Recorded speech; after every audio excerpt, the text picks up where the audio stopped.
आणि मतदार याद्यांमधल्या घोळासंदर्भात काँग्रेस उद्या पत्रकार परिषद घेणार आहे।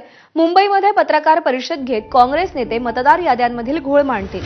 आदित्य ठाकरेंच्या सादरीकरणाआधीच काँग्रेस नेत्यांची पत्रकार परिषद पार पडणार आहे। आदित्य ठाकरे देखील निर्धार मेळाव्यातून मतदार याद्यांमधल्या घोळांसंदर्भात सविस्तर माहिती देणार होते। ते राहुल गांधी यांच्याप्रमाणे सादरीकरण देखील करणार आहेत। पण त्याआधीच काँग्रेस देखील मुंबईमध्ये पत्रकार परिषद घेऊन मतदार याद्यांमध्ये कशा पद्धतीने घोळ केला जातोय हे मांडणार आहेत। काँग्रेसचे नेते राहुल गांधी यांनीच सगळ्यात पहिल्यांदा हा मुद्दा उपस्थित केला। पॉवरपॉइंट प्रेझेंटेशन देऊन पुरावे सादर करून त्यांनी कशा पद्धतीने मतदार याद्यांमध्ये घोळ होतोय हे सांगितलं आणि त्यानंतर मुंबईतल्या निर्धार मेळाव्यात आदित्य ठाकरे सुद्धा अशाच पद्धतीने मुंबईतल्या मतदार याद्यांमध्ये कशा पद्धतीने घोळ करण्यात आला हे सांगणार होते, सादरीकरण करणार आहेत आणि त्याआधीच काँग्रेस पत्रकार परिषद घेणार आहे। वेदांत देव आपले प्रतिनिधी सध्या आपल्यासोबत आहेत।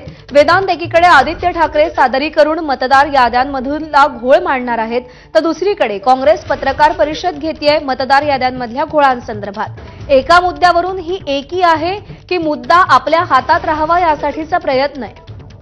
आपण बघितलं, महाविकास आघाडी आणि त्यासोबतच मनसे यांचं शिष्टमंडळ राज्य निवडणूक आयोगाकडे गेलं होतं। त्या जे काही पुरावे आहेत ते सादर केले होते आणि राज्य निवडणूक आयोगाचं उत्तर त्यांना अपेक्षित होतं।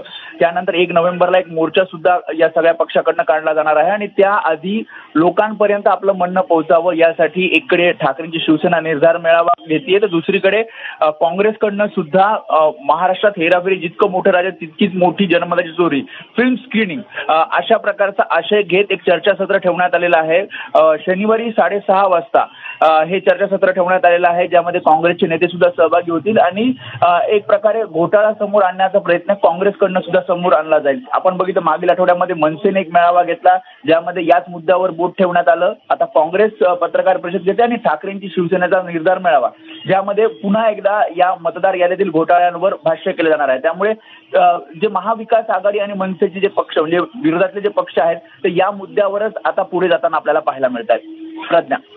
वेदांत, धन्यवाद दिलेल्या माहितीसाठी।